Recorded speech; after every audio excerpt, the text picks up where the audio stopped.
Morning guys, welcome back to Quok Grows Choi. I'll just rename it Quok Allotment, see how it goes. It's a nice, what today's day? Wednesday morning, and it has been raining overnight, giving the plants a decent soak. Saves me from watering them, and it gets right down to the rooting area. Just a quick video today. I am going to show you the self-watering pots using the wicker method. I did this last year. It's a cheap way of doing it without buying all the expensive equipment. Just using some simple things that are fishmongers, and what you got in, sorry I got dark there, fishmonger material and your own pots. So just to quickly show you, this is what I built last year. It's from the fishmonger's fish containers, polystyrene box. I've covered it with black compost bag just to keep the water from turning green, and just to show you it's still working. This is weeds growing through, and you can see the water is still clear, hasn't turned green or anything like that, so it is working. It's keeping the light out, preventing algae from growing, and that's all it is. So we've got a polystyrene box down here, a polystyrene lid.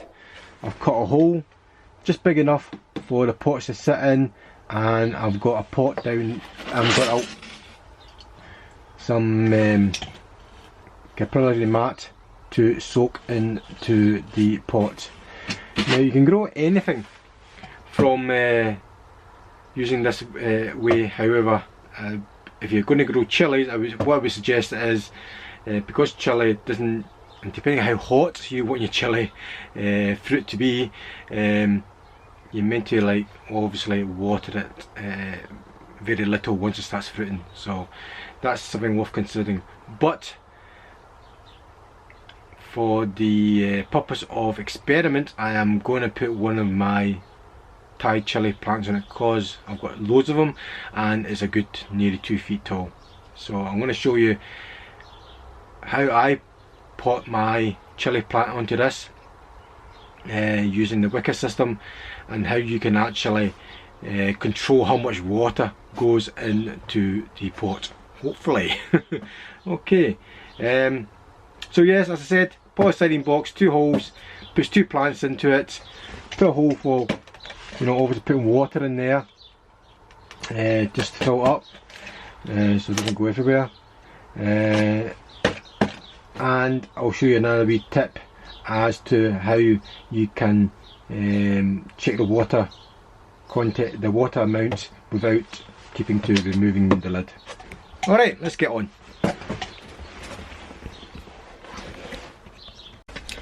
Now, first and foremost, get your wicker, which in this case is capillary matting.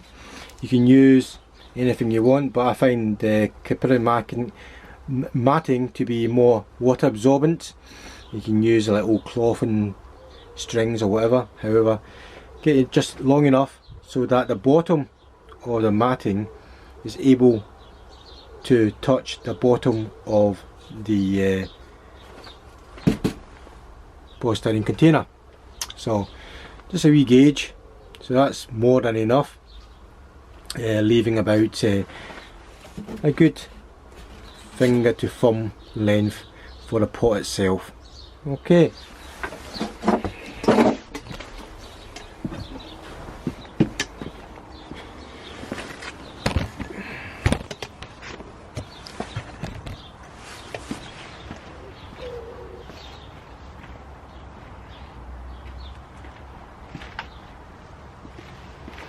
Now, as I said, hello.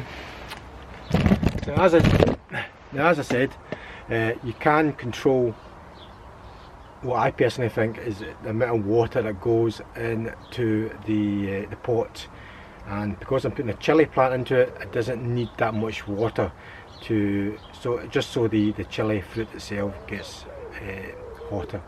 Okay, so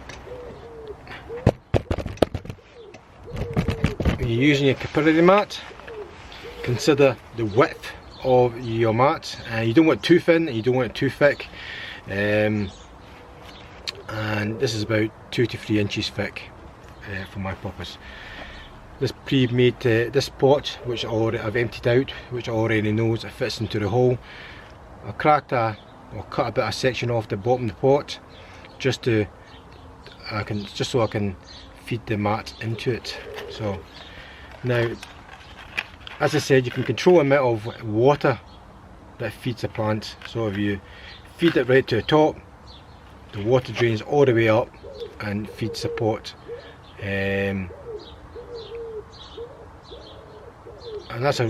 obviously just gauging how much water goes into the compost. So because I don't want that much, all I'm going to do is I'm going to fill this, put the mat just about halfway down, and then surround the mat itself with compost. Just that if I put the mat there flat against the pot and filled it up, most of the water will be concentrated in there, in that side, rather than the whole pot itself, which means all the roots will go to the where the mat is rather than around the pot. Okay, so this is what I'm going to do. First of all, fill it up first, just enough to get the mat propped up.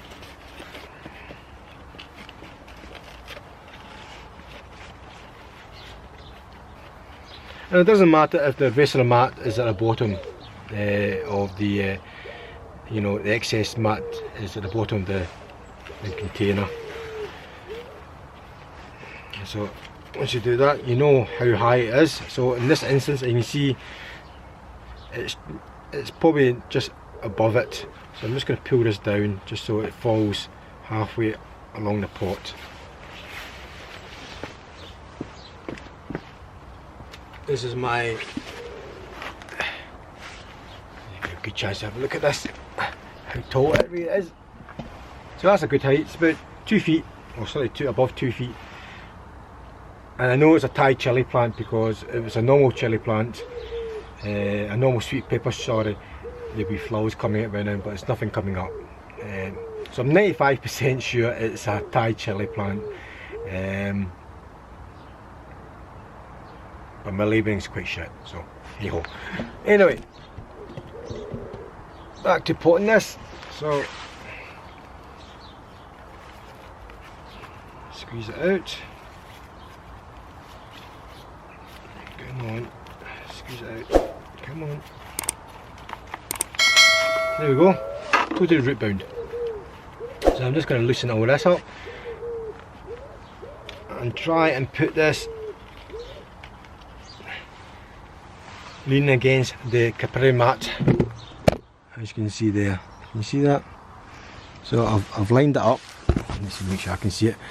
I've lined it up, leaned against that.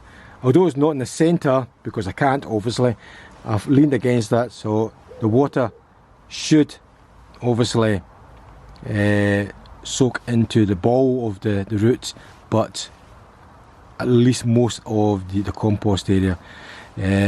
It's a wee bit higher than I want it to be, so I'll just yank it down so it's halfway up the ball root, and then I'll fill up.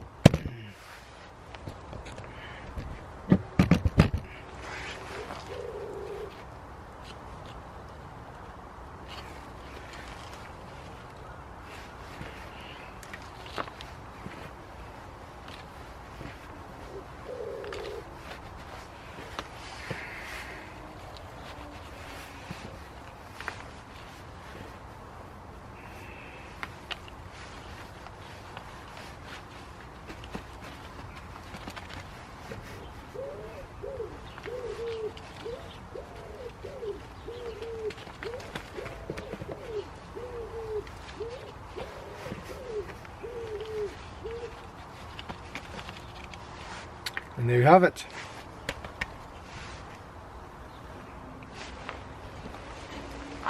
all we have to do is plunk it into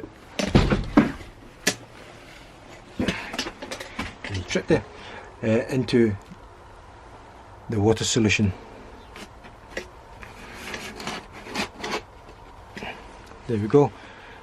Yeah, I'll do it this way. That's what looks like from there. What we'll do is I'll water the top of it just to give it a wee first initial soaking.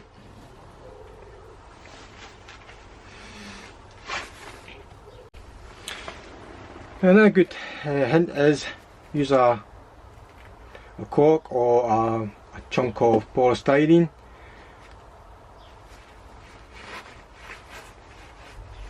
Shove it into your cork like so. Remove that. And that acts as your watering dip, which is quite low. So, just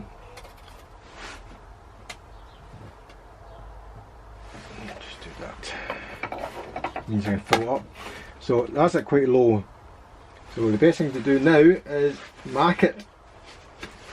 Give you an indicator as to the level of your water.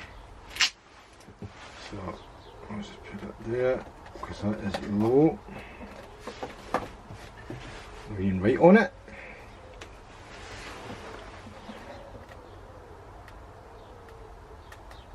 So now what I'll do is I'll fill it up and hopefully the cork will come up.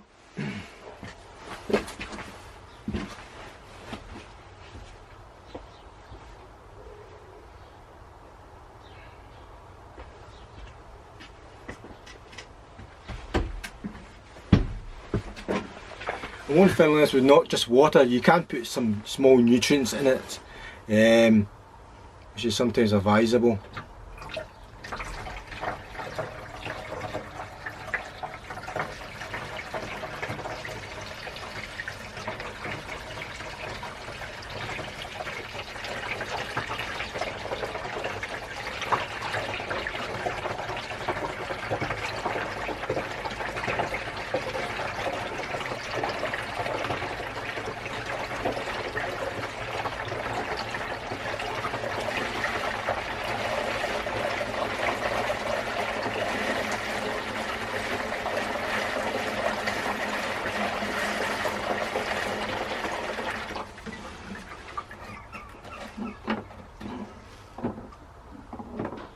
I may have to use a smaller bamboo because it's still quite a heavy stick.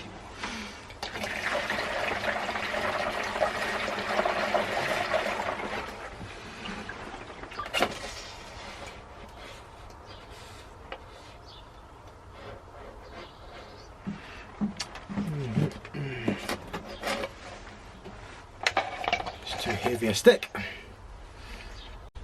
Right, just for demonstration purposes only, I'll get a better floating and better wee stick for this. As I say, when it's empty, which is level with the cup, with the funnel, and this is when it's full. So, I'll give you a good gauge as to when it's full and empty. Sometimes people actually drill holes into the container just so they don't overfill it. I'm not going to do that. Ideally, what you want is the water to touch the base of this no more, which it is. I always thought it would be wet, so that's ideal. That's ideal height actually. Just double check this one. Yeah, ideal height. So what I'm going to do is put a marker on it, and the one I made earlier.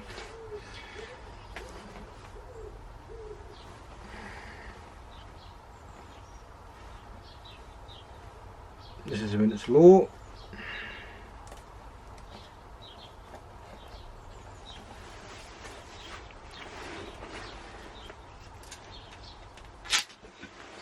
And this is when it's ideal. So we'll put that there. full.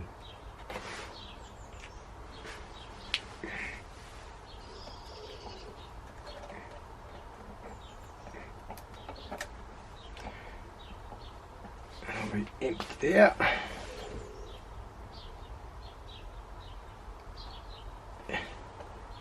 Empty, full. So that's basically the idea of self-watering using the wicking style. I'll probably put something else in there, probably an aubergine or tomato plant, ideally a tomato plant. So once my F21 tomato plant is big enough, I'll put it in here because that needs a lot of water. So that's it. All done.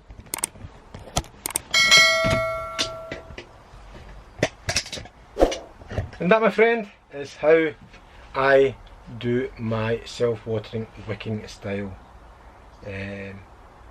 watering system thing, you know. So give it a go if you want. Let me know your successes and failures, and I'll see you later. I'm just going to water this. Oh, meant to say, when you pre-water it, obviously, whether it's a chilli or tomato, give it a wee feed initially as well. I would, every 4 to 5 weeks, give it a little feed, especially if you don't have any nutrients in the water reservoir. Okay, see you later. Bye for now.